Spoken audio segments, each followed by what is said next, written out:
चलिए, अब हमने कंपोजिशन स्कीम में एक चीज़ पढ़ा है, एग्रीगेट टर्नओवर।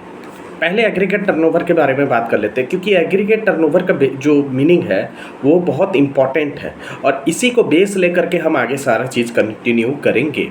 एग्रीगेट टर्नओवर में क्या आता है, जो टैक्सेबल सप्लाई है, नॉन टैक्सेबल सप्लाईज होते हैं, जो नॉन एग्जेम्प्ट सप्लाईज होते हैं, ठीक है, नॉन टैक्सेबल सप्लाईज होते हैं, एग्जेम्प्ट सप्लाईज होते हैं, टैक्सेबल सप्लाईज होते हैं, नील रेट सप्लाईज होते हैं, होली एग्जेम्प्ट होते हैं, सब कुछ आ जाता है, ठीक है। बट आरसीएम को इंक्लूड नहीं करते हैं, आरसीएम को इंक्लूड नहीं करते हैं और टैक्सेस को भी इंक्लूड नहीं करते हैं। वो एग्रीगेट टर्नओवर का मीनिंग होता है।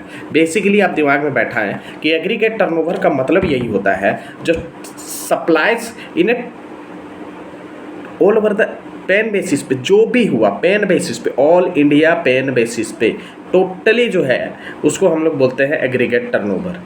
Taxable supplies, exempt supplies, nil rated, non taxable, सब कुछ आ जाता है, जो भी आपने सप्लाई किया वो आता है। बट आपको ध्यान एक चीज़ रखना होगा कि जब आप थ्रेशोल्ड की लिमिट्स चेक कर रहे हैं, किसके किसके लिए, दो कंडीशन ध्यान से सुने। एक आप चेक कर रहे हैं किसके लिए, कंपोजिशन स्कीम के लिए, और एक आप चेक कर रहे हैं रजिस्ट्रेशन चैप्टर के लिए। तो याद रखें, रजिस्ट्रेशन में 3 लिमिट्स दिए हैं, 10, 20, 40, 10, 20, 40, 10, 20, 40। उसी तरह से आपका ये लिमिट जो दिया हुआ है यहाँ पे कंपोजिशन में 75 1 करोड़, 75 1.5 करोड़, 75 1.5 करोड़, 75 और 1.5 करोड़। तो याद रखने वाली ये बात है कि जब ये 75 और 1.5 करोड़ का कंप्यूटेशन होगा, उस केस में जो इंटरेस्ट और लोन्स ऑन डिपॉजिट्स है, इंटरेस्ट जो पोर्शंस है और एडवांसेस का जो पोर्शंस है इंटरेस्ट हुआ, वो जो एडवांस और डिपॉजिट्स पे है उसको हम कंसिडर नहीं करते हैं। बट रजिस्ट्रेशन चैप्टर में जो 40 लाख है उसमें वो चीज़ करते हैं। दिमाग में बैठा है, क्लियर होना चाहिए कॉन्सेप्ट आपका। तो देखिए, कंपोजिशन स्कीम में आपको भैया कुछ स्पेशल स्टेट्स हैं जहाँ पर 75 का लिमिट्स है, और कुछ स्पेशल स्टेट्स में 75 का लिमिट्स है, और कुछ और स्टेट्स में 1.5 करोड़ का लिमिट है, मतलब 1,50,000 का लिमिट्स है। तो एक चीज़ समझने वाली बात क्या है, अब हमको ये पता करना है 8 स्टेट्स कौन कौन से।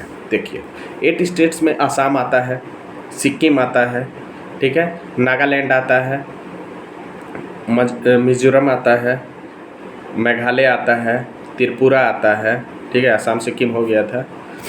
उसके बाद आपका आता है उत्तराखंड आता है, हिमाचल प्रदेश आते हैं। बट इनको ना कुछ स्पेशल लिमिट्स है रजिस्ट्रेशंस में, आप ध्यान रखिएगा ये, ठीक है ना, ये क्लियर है आपको। मिजोरम है, नागालैंड है, ये जो भी है ये आपके दिमाग में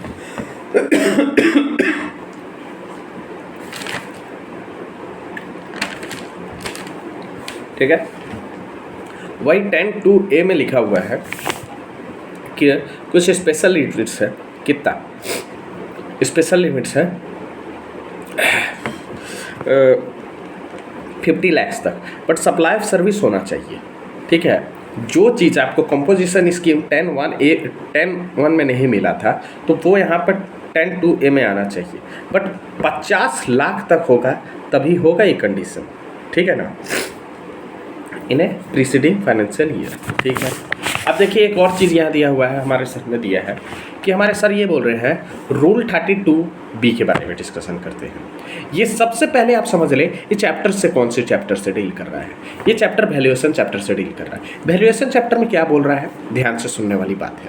वैल्यूएशन चैप्टर में ये बोल रहा है, मनी चेंजर के लिए दो ऑप्शंस दे रखा है। वैल्यूएशन चैप्टर में 2 ऑप्शन दे रखा है। क्या क्या ऑप्शन दे रखा है, मेरी बात समझिए।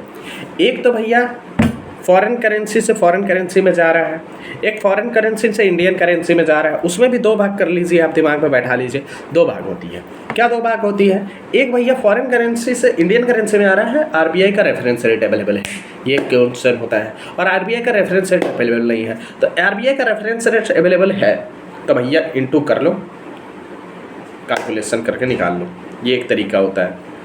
दूसरा में क्या होता है, दिमाग में बैठाने वाली बात ये है कि रेफरेंस रेट तो है नहीं, ठीक है, तो कन्वर्ट कैसे करेंगे? तो भैया देखो क्या करो, जितने डॉलर्स हैं, ठीक है ना, उसको करेंसी में ये कन्वर्ट कर लो और दोनों में से जो लोअर है उसका 1% ठोक के दे दो। वो एक सिचुएशन है। और यहाँ पे हम जो अभी बात करने जा रहे हैं मनी चेंजर के केस में डीम्ड प्रोविज़न हम लेके चल रहे हैं। वैल्यू ऑफ सप्लाई कैसे निकालते हैं, देखिए अप टू 1 लाख है तो 250 रुपया और 1% विच एवर इज़ हाइयर, जो में से जो हो जाएगा वो दे दीजिए। फिर 2.5 लाख 1 लाख से ऊपर है बट 10 लाख से नीचे है तो 1 लाख का तो 1000 आना ही आना है क्योंकि 1% है, बट 0.5% प्लस 1000 जो होगा टोटल 5500। ध्यान से सुनने वाली बात है, 10 लाख से अबव है तो उस केस में कंप्यूटेशन कैसे होगा, दिमाग में बैठाने वाली बात है कि भैया देखिए मैक्सिमम तो 60,000 जाएगा, उससे ज़्यादा तो जाना ही नहीं है, ठीक है ना। तो 0.1% प्लस 5500 हो जाएगा, ठीक है।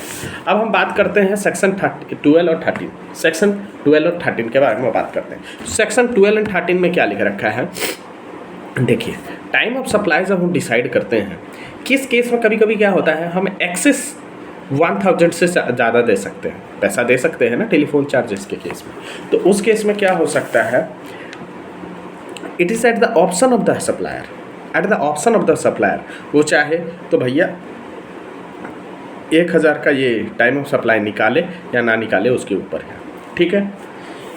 हाँ, सेक्शन 51 के बारे में बात करते हैं। सेक्शन 51 क्या है, टीडीएस। टीडीएस देखिए टीडीएस कहाँ का एप्लीकेबल होता है, थोड़ा रिवीजन कर लेते हैं टीडीएस के बारे में। टीडीएस के बारे में क्या क्या रिवीजन हम कर सकते हैं, दिमाग में बैठा है। टीडीएस में हमने एक चीज़ पढ़ा है कि टीडीएस में कुछ स्पेशल एग्जेम्पशंस हैं। एग्जेम्पशंस का क्या मतलब है, टीडीएस वहाँ लगेगा ही नहीं, दिमाग में बैठा है, ठीक है ना। सबसे पहले एग्जेम्प्ट सप्लाई है, exempt supply of goods and service है, ठीक है। शेड्यूल 3 का है, आरसीएम है, ठीक है। कॉन्ट्रैक्ट वैल्यू 2.5 लाख से नीचे है, ठीक, कॉन्ट्रैक्ट वैल्यू नीचे है और कॉन्ट्रैक्ट वैल्यू नीचे है, ठीक है। आरसीएम हो गया, शेड्यूल 3 हो गया, ठीक है। ये सब कुछ चीज़ें हैं दिमाग में बैठाने वाली चीज़ें हैं। और थोड़ा सा देख लेते हैं, 1 मिनट आपको बताते हैं, क्लियर करके थोड़ा सा और अच्छे से बताते हैं कि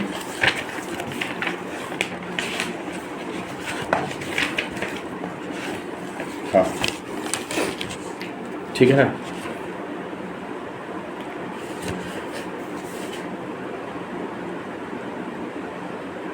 हाँ, रिसिपिएंट मिनिस्ट्री ऑफ डिफेंस में है तब नहीं लगेगा, ठीक है ना।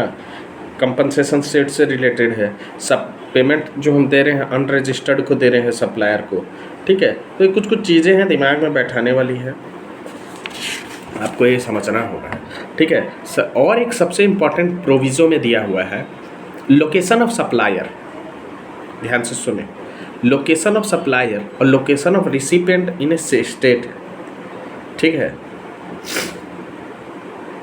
और प्लेस ऑफ सप्लाई दूसरे स्टेट में है तो उस केस में आपका नहीं कटेगा टीडीएस। ध्यान में बैठाना वाली बात है।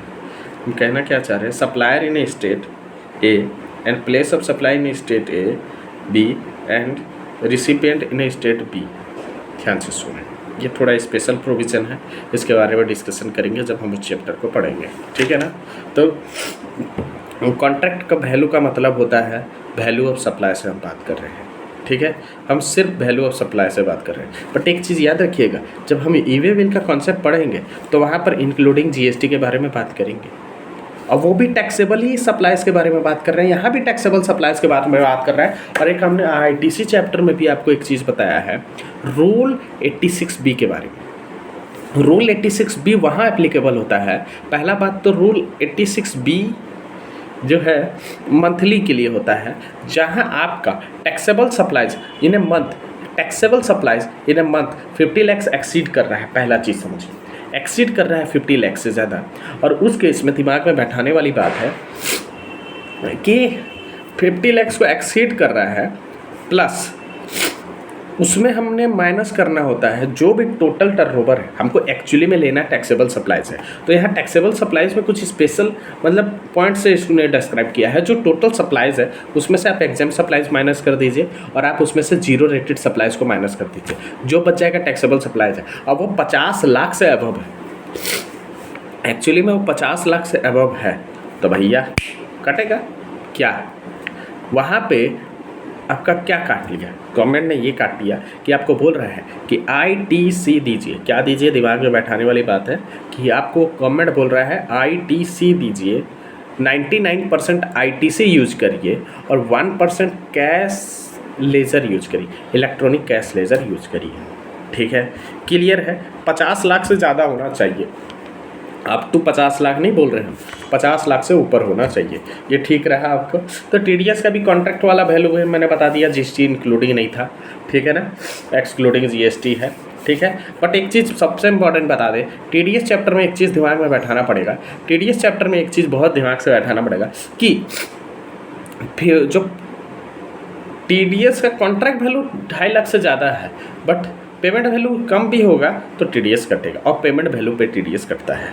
फिर रूल 41 क्या है, देखिए अब हम बहुत जगह में ये लिमिट पढ़ेंगे। If the value of claim is 2 lakh for the ITC, जैसे हम ट्रांजिशन पीरियड पढ़ते हैं, पहले GST से पहले वैट था तो उसमें से जैसे आते हैं उसी तरीक़ा से आप कंपोजिशन में थे, अब रेगुलर में आ रहे हैं, तो आपका इनपुट का जो वैल्यू है वो 2 लाख से ज़्यादा है, तो भैया CA-CMA से आपको डिक्लेरेशन लेना ही पड़ेगा।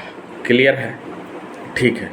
रूल 87 है। रूल 87 क्या बोलता है, रूल 87 ये बोल रहा है कि देखिए कि ओवर द काउंटर जो आप पैसा डिपॉजिट करना चाह रहे हैं, कैश इलेक्ट्रॉनिक्स कैश लेज़र में जो पैसा डिपॉजिट करना चाह रहे हैं आप, भीम, UPI, net banking, cheque, internet banking जो भी है उससे कहीं से भी करिए, नेट बैंकिंग से करिए, UPI भीम से करिए, क्रेडिट डेबिट कार्ड से करिए। ठीक है, ये सब से आप करेंगे तो भैया आपको कोई लिमिट नहीं है, कितना भी करिए। बट ओवर द काउंटर जा करके आप बैंक में डिपॉजिट करेंगे 10,000 लिमिट तक है। आपको याद रखना चाहिए कि GST 15 डिजिट का होता है। ठीक है, रूल 86A एक्ट आ गया, इसमें कुछ स्पेशल प्रोविजंस है, पहले वो डिस्कशन थोड़ा कर लेते हैं, वो बहुत इंपॉर्टेंट है। उसके बाद उसमें स्पेशल मॉनिटरी लिमिट्स कमिश्नर चाहे तो डिसअलाउ आपको कर सकता है, वो केस थोड़ा दिया हुआ है। ठीक है ना, तो हम रूल 86A थोड़ा सा डिस्कशन कर लेते हैं। ठीक है, पेमेंट ऑफ टैक्सेस चैप्टर में दिया हुआ है और अच्छा दिया हुआ है। ठीक, थोड़ा सा देख लेते हैं क्योंकि इससे रिलेटेड मैं आपको बहुत इंपॉर्टेंट प्रोविजंस बताऊंगा। देखिए रूल 86A जो है, रूल 86B जो है, तो B तो मैंने आपको एलोबरेट कर दिया था कि 50 लाख से ज़्यादा होगा तो वो निकाला जाएगा। ठीक है, देखिए रूल 86A क्या बोलता है। रूल 86 ये बोलता है commissioner have reason to believe ITC available in the electronic has been fraudly availed कर लिया गया। इसका मतलब आपको 3V में जो अवेल किया गया वो TV में अलाउड नहीं था, या आपने 16 का रूल रेगुलेशन फॉलो नहीं किए थे और बट आपने ले लिया, या इनएलिजिबल था तो आप ITC यूटिलाइज नहीं कर सकते हैं। ठीक है, कब, जब आपके पास डेबिट नोट और क्रेडिट को नोट है issued by non existence and, ध्यान से सुने, issued by non existent supplier. इसका मतलब आपने उस टैक्स इनवॉइस के बेसिस पे ले लिया ITC, यहाँ स्पेशल केस दिया हुआ है, उस केस पे ले लिया जहाँ पर आपको ITC मिलना ही नहीं चाहिए था। मेरी बात समझ में आ रहा है, क्यों नहीं मिलना चाहिए था?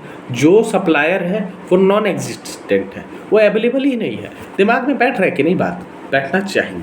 ठीक है, या रजिस्टर्ड पर्सन अपना बिजनेस ही नहीं कर रहा है रजिस्टर्ड प्लेस से, ये तो कैंसलेशन के लिए भी इम्पॉर्टेंट पॉइंट है। कैंसलेशन पॉइंट के लिए ये इम्पॉर्टेंट पॉइंट है, ध्यान में रखने वाली बात है। चाहे तो कैंसिलेशन कर सकता है। सेक्शन 29 बोलता है कि भैया, आप दिमाग में बैठाएं, सेक्शन 29 ये बोलता है कि भैया रजिस्टर्ड प्लेस से आपने कोई बिजनेस 6 महीना के अंदर नहीं किया तो कैंसिलेशन बाय प्रॉपर ऑफिसर हो सकता है रजिस्ट्रेशन का। ये पॉइंट आपको नहीं पता है क्या? ध्यान से सुन पड़ा है क्या? इसका मतलब मस्ती ले रहे हैं, ज़िंदगी के झंड कर रहे हैं। ठीक है, तब भी हमको बता देंगे, आपको आए तो नहीं है तो कोई बड़ी बात नहीं। देखिए इसमें लिख रखा है, हमने पढ़ दिया एक बार, आपके लिए पढ़ दिया। तो यहाँ लिख रखा है, देखिए, does not conduct any business from the place of declared, तो ये आपको लिख रखा है। ठीक है। और वॉलंटरी जो इसने लिया था वो 6 महीने के अंदर डेट ऑफ रजिस्ट्रेशन से बिजनेस कॉम्बिनेशन नहीं किया, तो दोनों चीज़ दे रखा है। ध्यान में बैठाने वाली बात है कि आपने डिक्लेयर्ड प्लेस से कुछ नहीं किया, ठीक है, ये हो गया। दूसरा बोलता है आपने टैक्स इनवॉइस जो है आपके पास विदाउट गुड्स रिसीव हुआ, और ये तो स्पेशल ऑफेंस है, याद रखिएगा, ये स्पेशल ऑफेंस है, क्योंकि 22 और 132 में भी इस पर पेनल्टी लगती है। दिमाग में बैठेगी, ये बात ना बैठी तो भैया लग जाएगी लंका में आग आपकी, लगा देंगे, ये पागल है लोग, ठीक है ना, ध्यान में रखें। उसके बाद ITC available in respect of supplier has not paid the tax. इसके लिए तो भैया अब स्पेशल प्रोविज़न आ गया है, दिमाग में बैठाना पड़ेगा। 41 सेक्शन 41 और 37A में रूल्स दे दिया गया है, और ये बहुत इंपॉर्टेंट रूल्स है। इसके बारे में आपको प्रोविज़न हम बता देंगे थोड़े देर में, ठीक है ना। Registered person taking the non existent और not taking the ITC non existence है and not doing the business from the registered. तो इसका मतलब क्या है, पहले मैं बोल रहा था कि सप्लायर है, अब बोल रहा है कि रिसिपिएंट अपना बिजनेस नहीं कर रहा है, वो बिजनेस वो है ही नहीं, ITC पहले जा रहा है। दूसरा बोला जा रहा है कि non doing business from the registered person है, ठीक है। और तीसरा बोल रहा है उसके पास टैक्स इनवॉइस नहीं है, ठीक है। तो भैया ये कुछ स्पेशल केस है, तो वो चाहे the restriction shall be cease to have the effect from the after the expiry of 1 years. Maximum 1 years के लिए हो सकता है, वो प्रूफ नहीं कर पाता है, रीजन टू बिलीव, क्योंकि फ्रॉडलेंटली ले लिया है ITC, अवेल कर लिया है, या इनएलिजिबल है, ठीक है ना। तो उस केस में भैया रिवोक हो जाएगा और मज़े ले सकता है कौन, रजिस्टर्ड पर्सन और सप्लायर दोनों ले सकते हैं। रजिस्टर्ड पर्सन का मतलब यहाँ सप्लायर और रिसिपिएंट दोनों मज़े ले सकते हैं और ज़िंदगी मज़े में चलेंगे, ठीक है। जय हिंद, मिलते रहेंगे, अब आगे चलते हैं।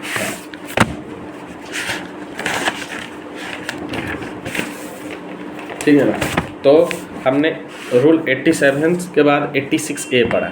हमने क्या क्या पढ़ा, रजिस्टर्ड पर्सन्स तो था, वो registered persons not doing business, ठीक है, फ्रॉम द रजिस्टर्ड प्लेस, या उसके पास जो टैक्स इनवॉइस है बट गुड सप्लाई नहीं हुआ है, रिसीव नहीं हुआ है, या पेड नहीं हुआ, tax paid by the supplier नहीं हुआ। ये एक तो इम्पॉर्टेंट पॉइंट है, ठीक है ना। तो 86 में ये लिख रखा है 1 करोड़ तक का लिमिट है, दिमाग में बैठा है, 1 करोड़ तक का लिमिट है। उस केस में 1 करोड़ तक का लिमिट है, मैंडेट है ये, 1 करोड़ तक का लिमिट है, तो भैया डिप्टी कमिश्नर या असिस्टेंट DC AC दे सकता है पावर अप्रूवल के लिए। 2 करोड़ से लेकर 5 करोड़ तक है तो एडिशनल कमिश्नर या जॉइंट कमिश्नर बताएगा, और 5 करोड़ से अबव है तो भैया प्रिंसिपल कमिश्नर या कमिश्नर बताएगा। ये क्लियर है, ध्यान में रहेगा।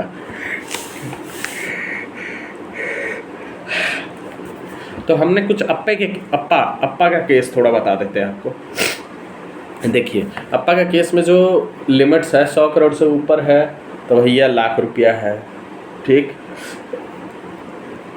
10 लाख है, ठीक। उसके बाद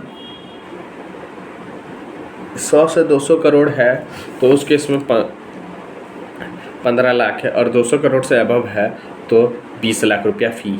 और यहाँ पे भी एक तरीका इनएलिजिबल अवेल्ड ITC के लिए ब्लॉक कर सकता है, ठीक है, ठीक है।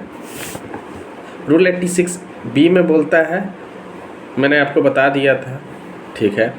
अब सेक्शन 11 के बारे में बात करते हैं। सेक्शन 11 एग्जेम्पशंस के बारे में बात करता है, थोड़ा सा एलोबरेट ढंग से कर देते हैं और उससे रिलेटेड कुछ प्रोविजंस स्पेशल बताते हैं जो अमेंडेड है, तो आपके दिमाग में ये बात बैठेगी, ठीक है। Service bye clinical establishments by providing the room charges. पहले तो एक चीज़ दिमाग में बैठा है, होटल के रूम चार्जेस अब टैक्सेबल हो गए। पहले मेरी बात समझिए, होटल के रूम चार्जेस अभी टैक्सेबल हो गया। आपको रेट याद रखने का ज़रूरत नहीं है, आपको याद रखना है कि पहले जो डिक्लेयर्ड वैल्यू था, कुछ भी वैल्यू था, अब कुछ भी हो भैया, इन रेस्पेक्टिव ऑफ वैल्यू, 500 रुपये का होटल हो, 5000 का होटल हो, 10,000 का होटल हो, कुछ भी होटल हो, टैक्सेबिलिटी आई, कहानी ख़त्म कर दिया। गवर्नमेंट ने बोला भैया रूम लोगे होटल में, टैक्सेबिलिटी आई है। हमने DTDC पढ़ा था, DTC diagnosis treatment and care पढ़ा था, क्या चीज़ का, इलनेस, इंजरी और डिफॉर्मिटी, ठीक है ना। इलनेस, इंजरी और एक होता है इलनेस, इंजरी, ITC, IPT, थोड़ा सा देख लेते हैं, बता देते हैं इलनेस इंजरी कहाँ है जहाँ पर।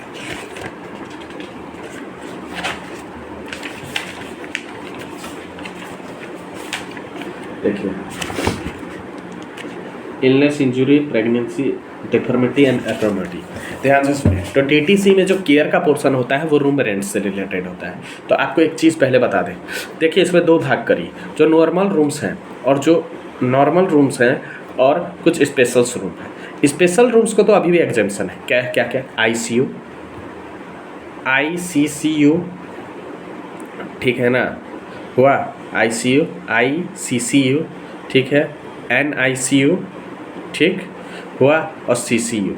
ये तीनों चीज़ को छोड़ करके ध्यान से समझिए, मैं पहले थोड़ा सा आपके माइंड को मेकअप कर देता हूँ। देखिए, हमने हेल्थ केयर सेक्टर पढ़ा था, हेल्थ केयर सेक्टर में पढ़ा था DTC of eye, injury, illness, pregnancy, deformity, abnormality, ठीक है।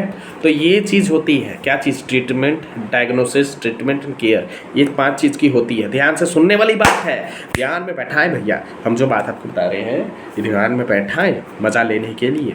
क्या बता रहे हैं हम कि हेल्थ केयर में मैंने बताया था, और ये रिकॉग्नाइज्ड सिस्टम ऑफ मेडिसिन होना चाहिए, इन इंडिया होना चाहिए, फॉरेन से भी नहीं होना चाहिए। तो ये चीज़ के बारे में हमने बताया था, और किसको किसको, डॉक्टर पैरामेडिक्स को ही दिया जाता है।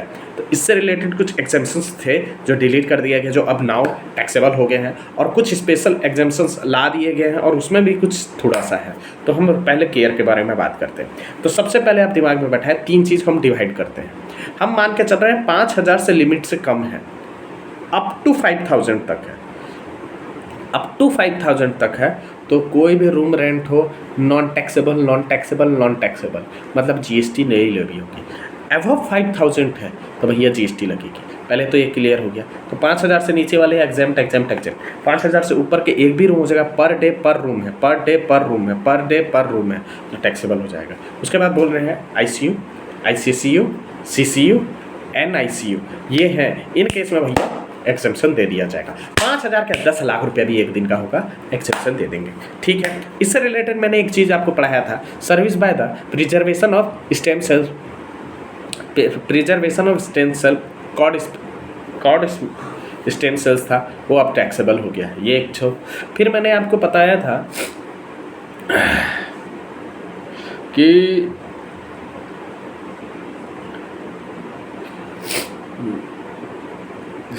हाँ, बायोमेडिकल ट्रीटमेंट करने के लिए जो बायोमेडिकल वेस्ट ट्रीटमेंट के लिए जो ऑपरेटर्स जो सर्विस दे रहे थे वो भी अब टैक्सेबल हो गया है। पहले वो एग्जाम्पशन में था, ठीक है ना, ये मेडिकल से आया तो बात बता दिया मैंने। सर्विस बाय RWA, तो ध्यान से रखिए, RWA में पर मेंबर स्पेशल प्रोविजंस है, इसके बारे में डिटेल में मैं आपको बताऊंगा। बट यहाँ आप समझने वाली यही बात है कि सर्विस बाय RWA जो है टू इट्स मेंबर्स जो है 7,500 के बारे में डिस्कशंस कर रहा है।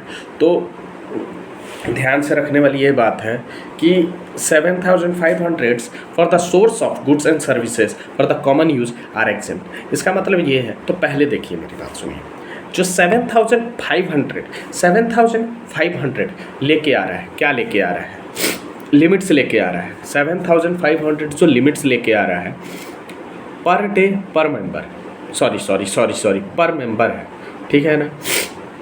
अब देखिए मंथली स्कीम है तो उसके इसमें पर पर्सन जो है 7,500 का लिमिट है। अप टू 7,500 तो एग्जाम्प्ट है, उससे ऊपर है तो पूरा टैक्सेबल है। ऐसा नहीं कि 7,500 माइनस कर दीजिएगा, पहले तो एक चीज़ क्लियर रखिए, ठीक है ना। अब क्या है, इसमें कुछ कॉमन खर्चा के लिए वो पैसे हमसे मांगते हैं फिर देते हैं, तो वहाँ पर रूल 33 लग जाएगा प्योर एजेंट का। क्लियर है, ठीक है। Service by the government to the business entity, तो थोड़ा सा गवर्नमेंट एंटिटी से बात करते हैं, ध्यान से सुनिए। कोई भी सर्विस स्पीड पोस्ट से रिलेटेड है, ट्रांसपोर्ट ऑफ पैसेंजर है, ट्रांसपोर्ट ऑफ गुड्स है, और any service in relation to the vessel and planes, flights क्या बोलते हैं, planes, aeroplanes, in relation service in relation to the vessel and planes in the port और airport. तो हमने 3 चीज़ बताया। डिपार्टमेंट ऑफ स्पीड पोस्ट, पहले ध्यान से सुनिए, इसमें पूरा अमेंडमेंट हुआ है। क्या बोल रहा है ये, कि ये बोलना ये चाह रहा है कि क्या बोलना चाह रहा है, मैं वो आपको क्लियर कर देता हूँ। स्पीड पोस्ट पैसेंजर जो है, पैसेंजर सर्विस जो है, ट्रांसपोर्ट पैसेंजर, गुड सर्विस और वेसल और एयरपोर्ट से, एयरप्लेन से रिलेटेड जितने भी चीज़ है, कौन दे रहा है, गवर्नमेंट टू द, किसी को भी दे रहा है, किसी को भी दे रहा है, बिजनेस एंटिटी को दे रहा है या नॉर्मल पब्लिक को दे रहा है, फॉरवर्ड चार्ज में गवर्नमेंट टैक्स देगा। उसके बाद हम ये अभी हमने यहाँ पे आपको RCM भी पढ़ा देना है, नॉर्मल टैक्सीबिलिटी भी पढ़ा देना है, RCM भी पढ़ा देना है, टैक्सीबिलिटी और एग्जेम्पशन सब बता देना है। उसके बाद बोल रहा है रेंटिंग ऑफ इमूवेबल प्रॉपर्टी, और इमूवेबल प्रॉपर्टी का डेफिनेशन आपको बहुत इंपॉर्टेंट अच्छे से याद रखना ITC चैप्टर के लिए, नहीं तो आपका दिमाग काम नहीं करेगा, बुद्धि आपकी इतनी होनी चाहिए, ठीक है ना। अभी आगे बात करते हैं। देखिए, जब रेंटिंग ऑफ इमूवेबल प्रॉपर्टी है और उस केस में 2 चीज़ बाइफरकेट करिए, हमने रजिस्टर्ड को दिया या अनरजिस्टर्ड को दिया। जहाँ हमने रजिस्टर्ड को दिया तो RCM में वो टैक्स भरेगा, अनरजिस्टर्ड को दिया तो उस केस में गवर्नमेंट फॉरवर्ड चार्ज में टैक्स भरेगा, ठीक है। इसको छोड़ करके कोई भी सर्विस किसने दिया, गवर्नमेंट ने दिया, किसको, बिजनेस एंटिटी को दिया, किसको दिया, बिजनेस एंटिटी को दिया, ठीक है। तो वो तो भैया RCM में बिजनेस एंटिटी टैक्सेबिलिटी लाएगा, पहले क्लियर रखिए, बात दिमाग में बैठ गया, ठीक है। बट गवर्नमेंट उसमें भी 2 एग्जाम्पशंस ला के दे रहा है, बोल रहा है कि service by the government to the business entity but where the consideration is up to 5,000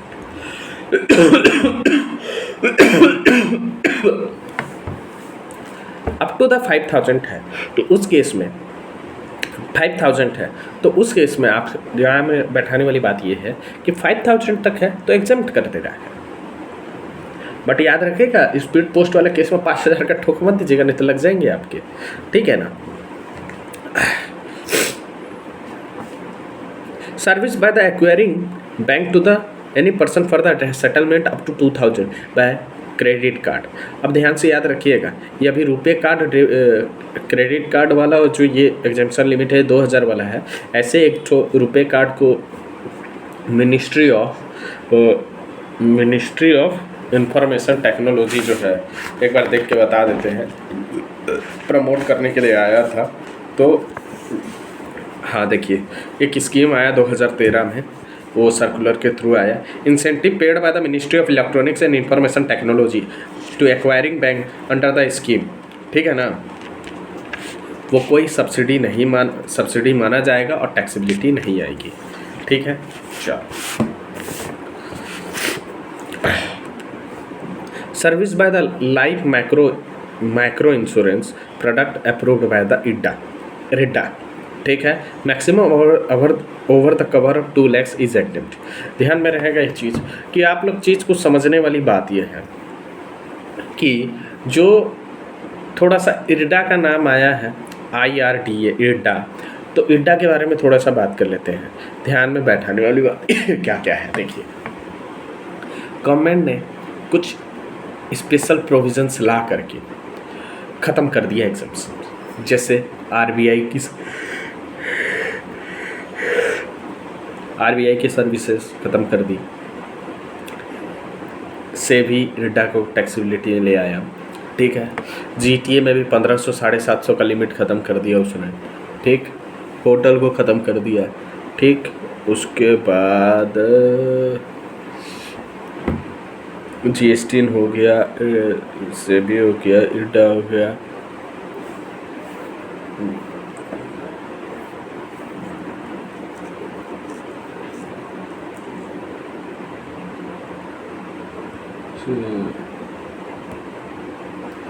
slaughtering of animals को टैक्सेबिलिटी में ले आया गया, ठीक है ना। ये सब एग्जाम्पशंस थे, ठीक है। Service by the incubators are exempt up to the 50 lakhs in a financial year, ये बहुत इम्पोर्टेंट है। कभी आ गया तो लौड़े लगा दे गई।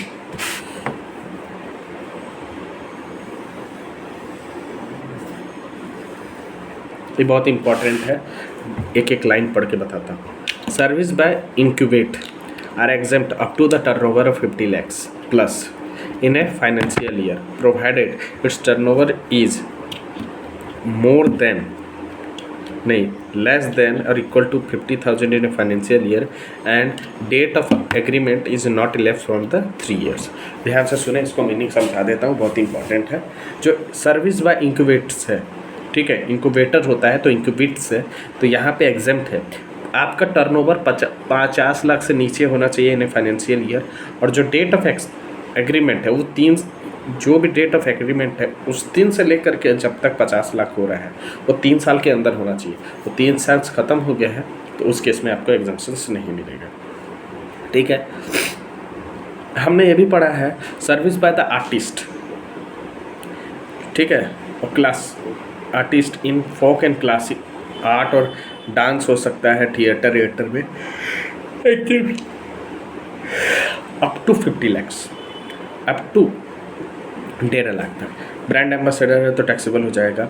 रिलीजियस सेरेमनी रेंटिंग ऑफ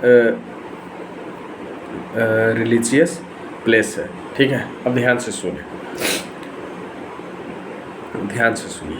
कुछ चीज़ हम आपको बताएंगे तो आपको ध्यान में रहेगा। एक रूम से रिलेटेड बात करेंगे, एक हॉल से रिलेटेड बात करेंगे, एक शॉप से रिलेटेड बात करेंगे। शॉप तो 10,000 तक का है, इक्वल टू 10,000 तक है।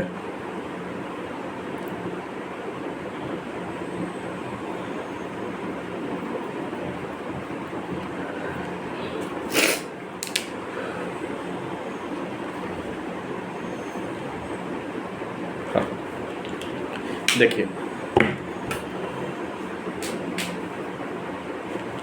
ध्यान से, ये थोड़ा सा लफड़ा का मुद्दा है।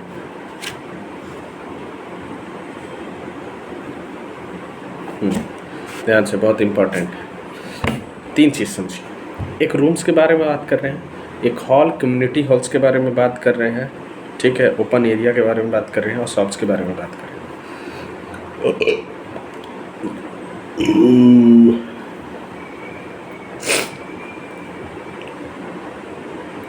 शॉप से रिलेटेड बात कर रहे हैं तो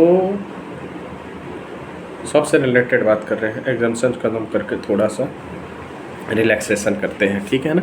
ध्यान में रखें, हम ये बोल रहे हैं कि शॉप है तो अप टू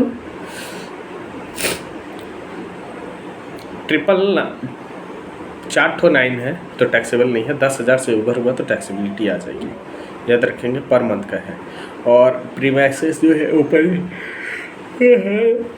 10,000 हुआ तो टैक्सेबिलिटी आएगा। पर डे का लिमिट है, और रूम का जो 1,000 से ज़्यादा का लिमिट है, ठीक है।